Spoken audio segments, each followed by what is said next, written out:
Hello everyone, Tiffany here on another episode of Deep Dive with Steven. Hey guys. Hey Steven, when was the last time you posted a review? I mean, maybe, your haircut, your food, your manicure services, My manicure? or your spa. No, I generally don't post reviews. Why? I don't like to. Yeah. Why? I just feel like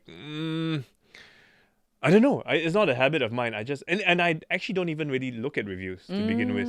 Oh, okay. Not for food. Maybe Maybe Food you hotel will, or okay. accommodation, but food I don't actually. Oh, food you don't. Okay. And if I do look at a review, is to discover whether there's a new place. I Okay. don't really look at what they say about it. I'm looking more at the picture, see how clean it is. Yeah. So I'm very different from you because I will actually look at the food review. Okay. So I will look through, Google. I will look through, whether people are posting their own review of, the place, what food to order, things like that. Like I feel like I need to go in prepared. Oh, so we're going there, okay, this restaurant, the top 5 dishes are blah, blah, blah. Yeah. I cannot be disappointed. It's my one and only chance. Okay, I'm sure you are like many others out there. And we're going to talk about this today because recently there was a report on how a restaurant in Geylang called Eat First was hit by a wave of negative Google reviews and its rating dropped from 4.2 to 2.5.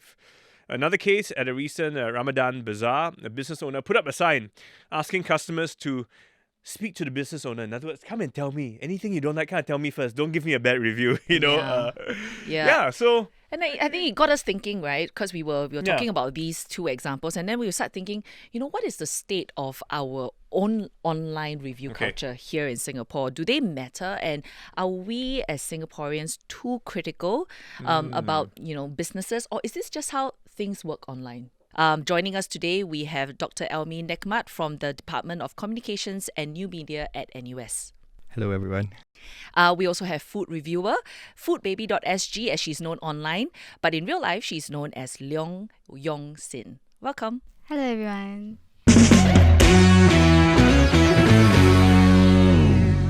All right, Yong Xin, let's start with you. How much impact do you think food reviews like yours have on businesses? Pretty big impact, I would say, because for myself personally, when I help like home-based businesses or even restaurant owners who were struggling initially, and when I help them to post a food review and it actually goes viral, I do receive feedback that it helped to boost their sales significantly. And I do see even if it's like a hidden restaurant where initially there were like little to no queue, suddenly the next time I revisit, it will be like a really long queue because people rediscovered this place through my post. So I think that food reviews do still have like a significant outreach because it's like it can reach out to so many people, right? If a post goes viral, we're talking about tens of thousands of people. Yeah. So I think, it does have a significant impact. Elmie, I want to bring you into the conversation. Why are reviews like these even important in the first place? Like, does it say something about that consumer behavior, people like me?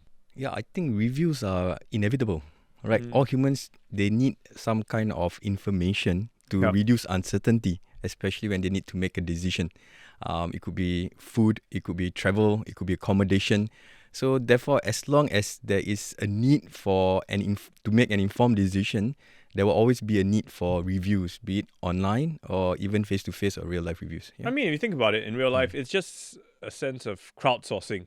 I want to ask as many people as I can who have been there before me, to give me their sense of what they think is good, bad about this place. Yeah. Outside of your line of work, do you also look at food reviews before you visit a place? For sure. I think before I even step foot into a restaurant, if let's say me and my friends are walking past like a cafe and we see like, it looks pretty good, I think before I even step foot, I'll whip out my Google Maps and then I'll check like the Google reviews and see what people are saying about it. So it's like the reviews are positive, and as you said, like it gives me some kind of expectations already. Then I'll probably go in if the expectations are like pretty high. So you have a bunch of people just standing outside, not looking at their phone, Looking at the review not first. going in yet, and then after that they walk away. It's not uncommon. A bunch of friends standing around, where shall we go tonight for dinner? And everyone's like checking their phone, deciding where to go. Yeah. In fact, right, it's not even at the point of decision. For myself, right, sometimes I already made that decision to go into that restaurant. And then it's part of the experience. So when I sat at the restaurant, when I sit down at the restaurant, I was like, okay, what do I order? How is it like? Then I started to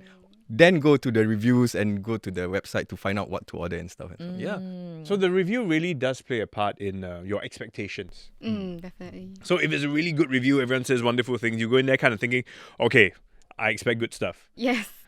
that can also be a bad thing, right? Because if everyone says it's good and you go, then you're like, actually not so good, you know. Yeah. Have you had people talk about your own review feedback before? My own review feedback. Yeah, like you say something about a cafe, and then after that, people write back and say, that's not kind of my experience. Yeah, I think recently I saw a comment saying that the prices were not as expected, because I think in my initial post, I wasn't very detailed about the specific pricing, because there were tiers to like the ice cream gelato thing.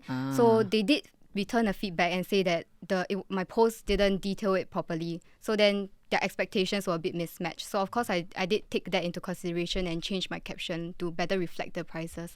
Okay. So you would actually take into account other people's feedback of your own feedback. I think if it's like price related, if it's not subjective taste related, then yes, I will take into account. But if let's say you come back to my post and you tell me that, oh, you went, but it's a bit too salty for your liking, then of course I'm not going to change my review, because to me, maybe I felt that it was fine. You felt that it was too salty, then that's just a mismatch in like preferences. Because at the end of the day, food is very subjective. Correct. It's 100% subjective. What I feel is salty may not be that much to you, Yes, right? that's right. So when we rely so much on food reviews, does it take away the agency of letting us be able to make our own decisions based on our own preferences? Yes and no. Right. I mean, to some extent, most users or most consumers would look at a food review, and like, oh, that's just his or her opinion, right? But it's not only a one-person review. So when we go online reviews, right, we have the ratings, right? We have the number of reviewers, right? So if there are, for example, this number of reviewers that says salty, and salty comes out at the first page or when you read the comments, right? Then you can kind of have an idea that, generally a lot of people think it's salty. Right. Or there's a comment on top of that reply, and then comment and so forth. So you kind of have an idea that it hovers around that taste or that kind of experience. Or after a while, maybe I get to know that Food Baby, her account is similar to my taste. So when she says something is nice, I know I'll probably like it. Versus, I can trust, right? Yeah. Yeah. But also, I think in general, as a culture, as a review culture, I mean, to be honest, I think we leave only the negative reviews. I mean, very rarely would we leave positive reviews. And even when I see positive reviews now, I wonder if they were coerced or they were enticed to leave a good Did they review. get a free meal, or were they paid to say that? Or they were offered a free ice cream. Yeah, right, to free give anything. a 5-star Google review.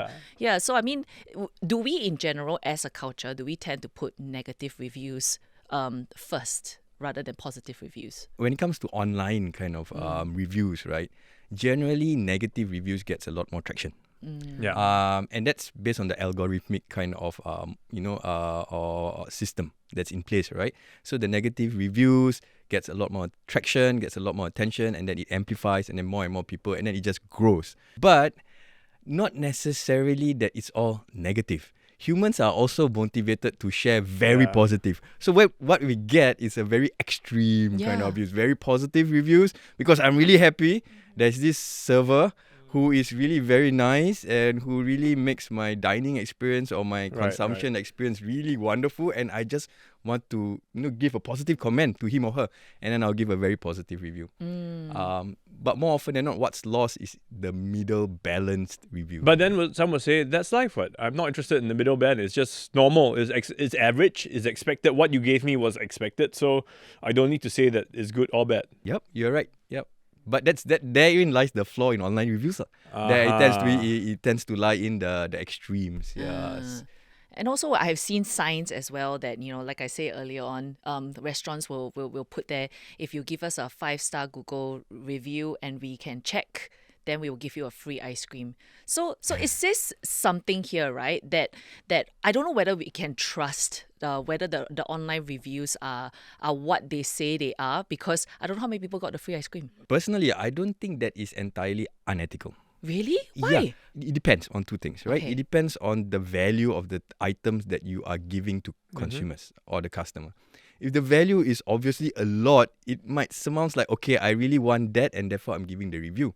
But if the value is of like, okay, just a 50 cents ice cream or a $1 ice cream that doesn't, and I really feel that, this is good, and it just might, motivate somebody to, okay, just write that review for that 50 cents ice cream. I think that is fairly fine. So you need to strike that that balance in that sense. Okay, so let's up the ante then. Then we know there are certain reviewers who are paid to give a review. So you're literally, I hire you, I will pay you $5,000 for this review. Come and eat my food. Well, that's business. Generally, the review will come out good, right? I mean, so yeah. So how do you feel about that? I think that is fine too, for the sake of business, right? So I think more importantly, users should be critical and should be able to discern that in that review that is written, it is a form of business. There's a transaction going on, which also requires the influencer or the content creator to actually have a disclosure or so some they need form. to declare that They have need to been have a paid for this, declaration. right? Yeah, and if that procedure is in place, Okay. then I think it's fine for anyone or content Yeah. creator to be paid to review. Yeah. I mean, there are different ways for them to declare. They don't necessarily have to, put there that it's a sponsored post or anything. They can also say, I was invited for this media, event, or then, I'm trying out this, that kind of stuff. I think there are different ways to disclose. But I guess the point is, as a consumer, I want to know how you were treated so that I can then make my own judgment as to, But I don't know if people care that much, because if I know that this person is a reviewer, I'm looking at their content, and maybe all I'm interested to know is, if I go there, what should I order? It's not whether I will go there, should I go there or not, but I am making the decision that I will go there. Now I want to know, what should I order? How does that relationship work with businesses? I think there's two ways. So one is the barter collaborations. So it's just barter trading where the restaurant or let's say the home-based business, they will sponsor the food for free. Okay. And we are expected to then post like a carousel or a reel for free as well. So that's barter trade. Whereas for the other one, where it's paid collaborations, the restaurant will also sponsor the food, and then they will also provide like a compensation for the post that you're putting out. Can you be 100% honest with your review though? If let's say you don't really like the food. I can't say for everyone, but for me personally, I will just go back to the business owner and tell them that this is what I've thought about the food. I didn't think it lived up to my expectations, and I don't feel comfortable sharing it and like not writing the negative part. So are you okay if, let's say, I do write the negative parts? I'm going to say that if it's too salty, I'm going to say that it's too salty. Or maybe I felt that it was a bit too pricey for what you gave me, then I'm going to say I don't think it's really quite worth the price. So if, let's say, the business owner is not keen on me putting this, then I will just drop the collaboration. And it has happened before where I decided not to move forward with the collaboration because, we had missed the line, like expectations. I wasn't going to post something that wasn't 100% my honest review. But also, I also don't think that you can be, 100%, I wouldn't say honest, but 100% always giving them criticism, right? Because at the end of the day, you don't want to make people feel that you are a very difficult person to work with. Yeah. So how do you balance that out? In our food review, we don't tend to be overcritical. So we just try to focus on the positive sides of the foods. For example, maybe the presentation is really nice. Then we will focus more on the presentation of the dishes. Or if, let's say, the taste is not too bad, it's like average, then maybe we could focus a bit on the price point. Maybe it's very affordable, and that's why you can't expect like it to taste like amazing. So Right, okay. I guess that's how we try to balance things out a bit. We try to focus on the positive things and maybe not so much on the negative things, so that it will please like the business as well, and they won't find it like very difficult to work with us also. So it comes back down to the fact that as a consumer, I must be able to read between the lines. Exactly. Elmie, do you know how to read between the lines? Yeah, so this is a very interesting That's right. point here. I think from a consumer or a user literacy perspective or media literacy perspective, I think it's kind of safe to assume that whenever you see a review, especially for myself, it's like you already have an assumption that the reviews are paid reviews. So that is a good assumption, whether it's paid or in barter or in kind. There was some kind of negotiation going on. I think that is a baseline. Then the challenge now is whenever we see a review is to identify which of these reviews are not paid. Are reviews that, and this often comes in the authenticity of reviews, for example, hawker food, for example. Yeah. So we know food store aunties and uncles, they're not able to pay that much, right? So they really depend on people coming in, on the goodwill, and to really review food as by itself. So the challenge is to identify these authentic experiences. Yeah. But I'm saying you can be paid and authentic too. It's just that you need to build up that name before that. Yes, And the thing is now, with those that are not paid, usually they will declare it very loudly. This is not a paid review. Yeah. I am here trying, So it's almost the reverse. So I'm It's right? almost the reverse. Yeah, I Exactly. assume everybody else Yeah. is like 90% of them are all paid. That's my Right. general assumption. But are there telltale signs in the way that you are reading a review that says, okay, quite confirm this one is not a paid or collab stuff? Like what Steve mentioned, you'll be very explicitly said. Okay. Yeah. So if I'm not being paid for it and I'm actually eating this and I'm commenting on it, I would want to say that this is not paid. I paid for, I paid for it with my I just own spent money. $500 on this meal, Yeah. and I'm telling you, it. So they'll make it very obvious. Yeah. So that's one. If there are no mention, I think it's kind of difficult. I think you have to make your own informed decision, compare between the different reviewers on the same food. I mean, it's easy to just Google and then find out this, the location or the name of the place, and then compare between different reviewers and so forth. Yeah. But, we are assuming that people know how to read reviews. Is that truly the case for the general population? What they need to do is to have a sense of awareness. Like, for example, that all these reviews are not truths. And that level of awareness by itself, right, will make them be more skeptical in that sense, will make them think twice. So that is the first level of literacy. Like, for example, all this information are just signals, right? So they must know that, okay, at the end of the day, I make my own decision. So I have to make my most informed decision. Also, a lot of these reviews are for, like, when I travel overseas, I'm not familiar with the place, so I do look more at the reviews because I want to find the best whatever, the best steak in town, and I'm looking around. So that's when I trust the reviews more. And I guess that's also when I'm more vulnerable, right? Because I'm not familiar with the location, the culture, the everything, the language. Is there a way to sort of read those reviews to turn on different, brain when I'm traveling so that I know how to check out the blind spots? Well, obviously, there are a lot of risks, especially when you travel to a place where you've never been before. Yeah. Right? And accommodation can be very costly. Right? And apart from food, we first need to have a hotel, right? A hostel or even Airbnb, right? And we really depend on the reviews for the Airbnb.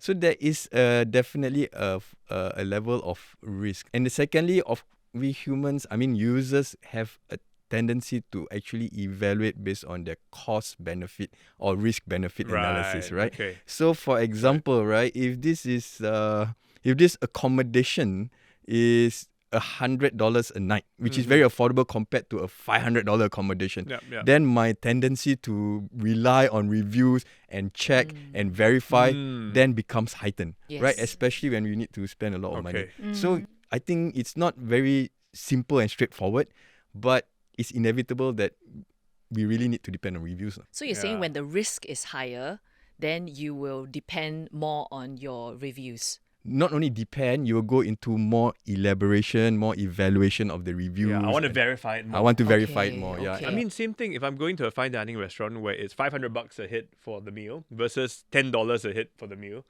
$10, I'll be like, just try it, man. What's the worst thing that could happen, exactly. right? Eat more later on. Go McDonald's later on. 500. Yeah, and at least I know whether I can trust that reviewer or not, right? Whether it works or not. So I know that this reviewer can be trusted, and then I'll build so a you relationship. pay for the lesson. You pay for the in a sense, lesson. yeah. See whether you Hopefully trust it's the a good lesson. reviewer.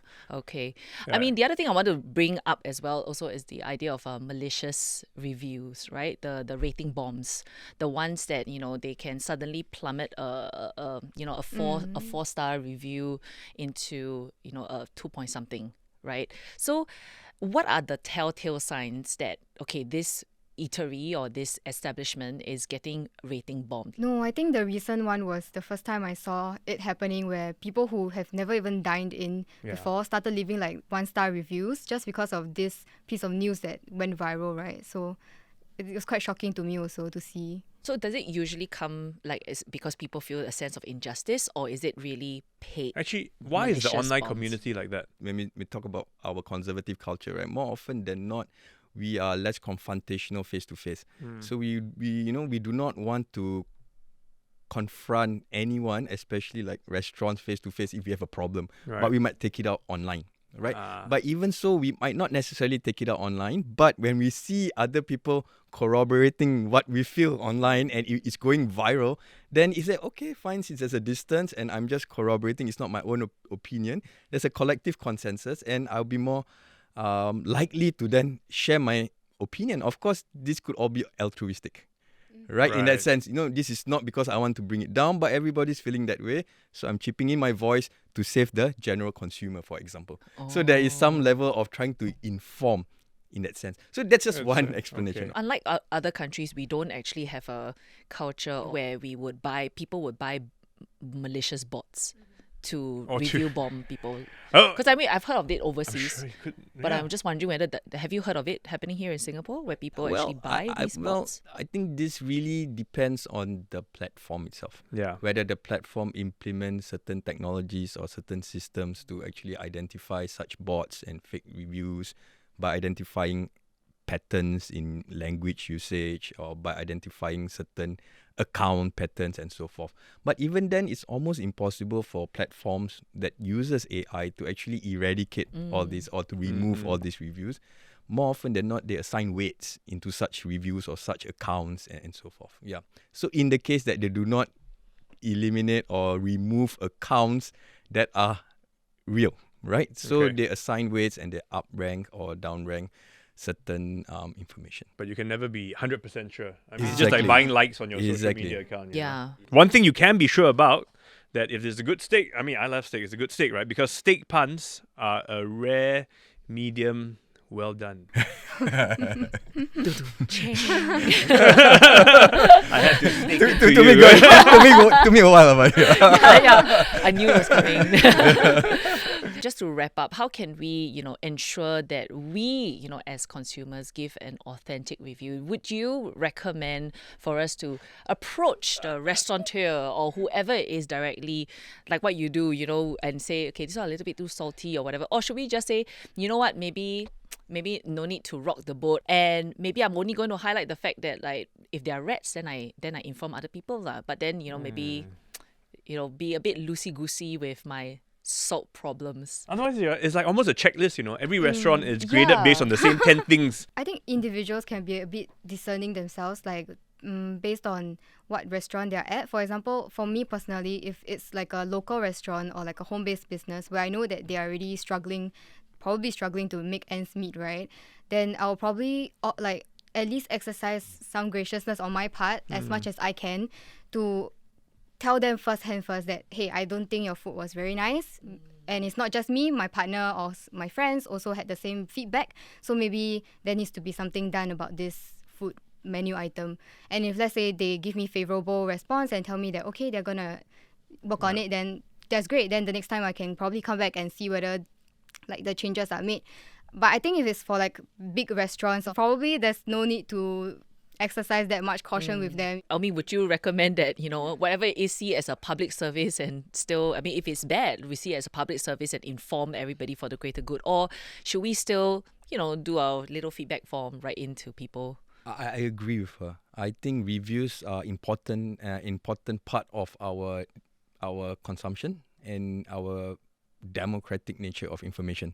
Otherwise, if reviews were to just remain, like, for example, right, previously when we look at food critics, they're always on the newspaper, right? And we really depend on food critics on the newspaper or, travel logs. Those are still important because they're very credible, but we also need, content creators. We also need influencers. We need normal people like us to be able to provide their own experiences and information. And I think that is very important because if you just look at it, right, it can create ripple effect, or it can create, for example, like, business owners or home-based businesses or even hawkers, right, to actually get some kind of recognition for their food.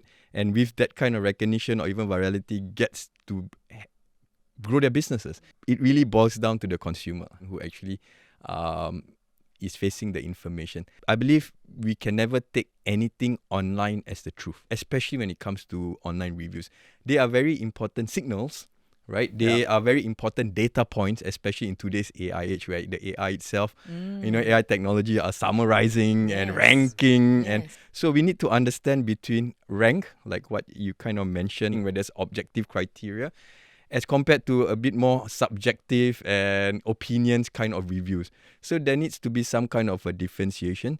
But we then need to be aware.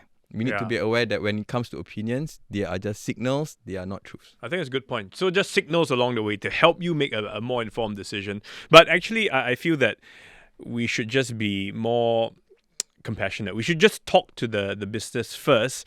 Whether it's good, if it's good, give them a compliment. Tell them. If it's bad, also tell them.